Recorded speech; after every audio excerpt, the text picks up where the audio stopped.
Did anyone see The Matrix?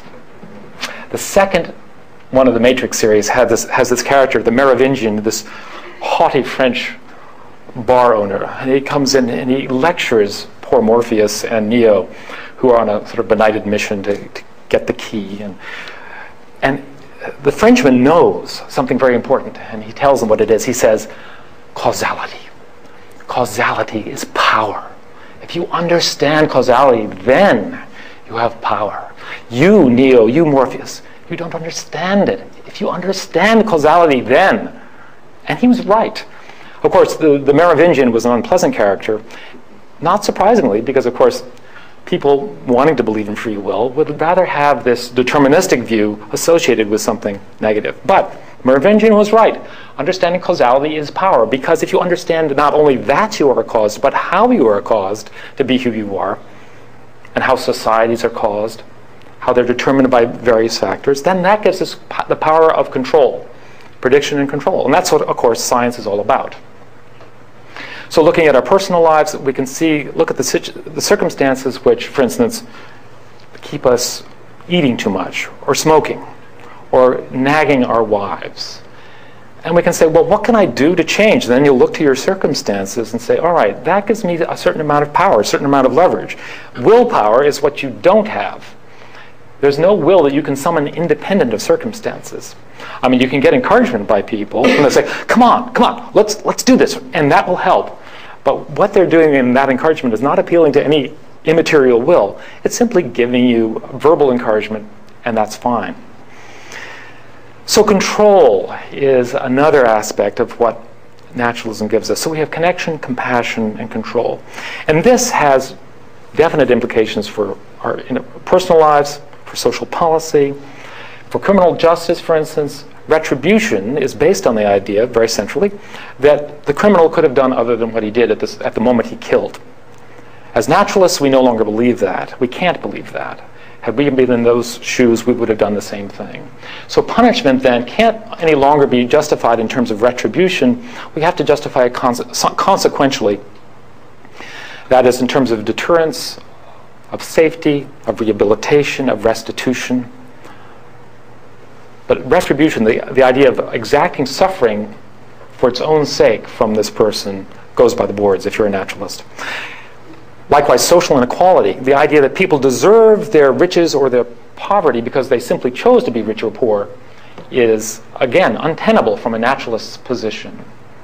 From a dualist position, if you suppose that people are self-made, which is the assumption in our culture, that people are essentially self-made. We live in a culture of radical individualism. And the current administration is making hay using this worldview to say that we don't need social supports. We don't need to tax the wealthy. We can let people essentially take care of themselves, because people metaphysically should simply be able to choose to take care of themselves, and if they don't, it's their fault. Ronald Reagan said that the homeless choose to be homeless. Right? Remember that? More recently, George Pataki said, governor of New York, that criminals are the root cause of crime. Now, I submit, from our point of view, that should seem nonsensical. There are many causes of crime, some of which are criminals, most proximately. The criminal's the actor, but where does he or she come from? And it's very important to look at where or he or she came from if we're going to do anything about crime, if we're going to be smart on crime instead of being merely tough on crime. So again, this is not academic. This is central to our worldview, to how we hold attitudes interpersonally, how forgiving and empathetic we can be to others and to ourselves, and it also affects social policy directly. Criminal justice, social inequality, many issues of addiction and obesity. Do addicts choose to become addicts? No. They are caused to become addicts, fully caused. Had you been in their shoes, you too would be a chain smoker, a heroin addict. That's just how it is. And that means we can do something about it because we understand why they are the way they are. So there's the control, the compassion and the control. come from understanding causality. And it has major ramifications at many levels. Now, many people get worried about this because they suppose that moral responsibility goes out the window. If we don't have free will in this strong sense, how can we hold each other responsible? Good question. One of many worries that arise when naturalism is introduced. How can we hold people responsible? Well, we do. It's an important thing that we do hold people responsible because that's how they become to be responsible, good citizens. In other words, responsibility doesn't need a freely willing agent that could have done otherwise to hold responsible. All we need is someone to be rational and basically mature after about age, what's your age, 12, 13, 14, 15? People will argue about that. It's an interesting argument. But after a certain age, when you reach the age of reason, then it's legitimate to hold people responsible because that's how they learn to become good citizens. Last night someone said, well, suppose a cop stops me on the road, and I said, officer, I'm sorry, I was just fully caused to be speeding. And I said, well, the cop's a determinist too. And he says, yes, I know you were fully caused to be speeding. Yep, that's true.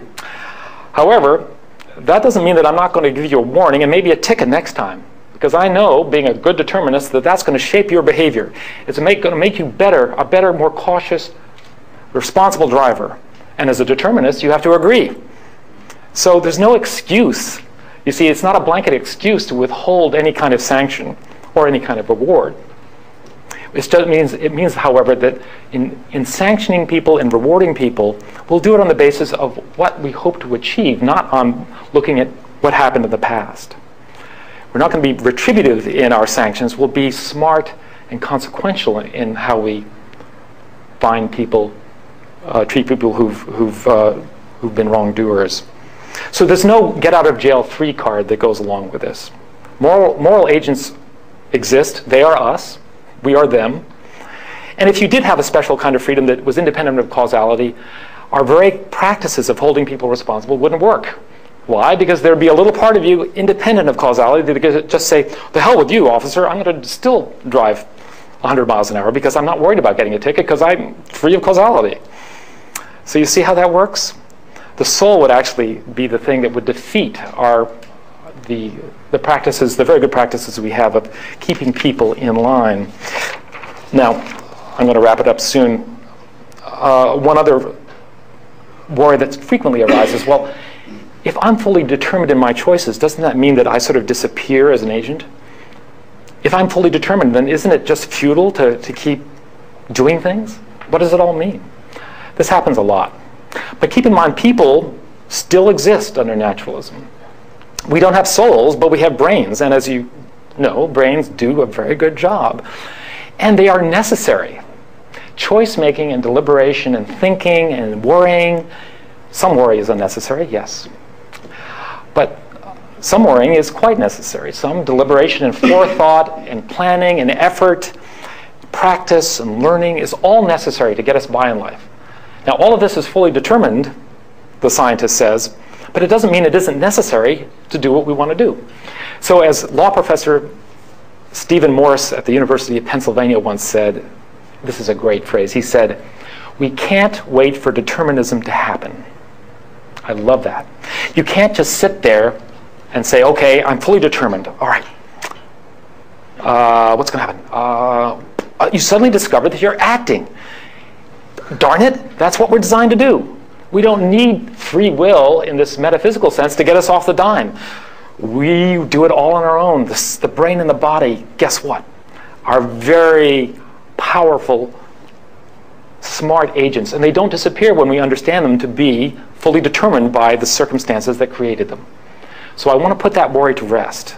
I haven't. That worry still exists in many of your minds, I know.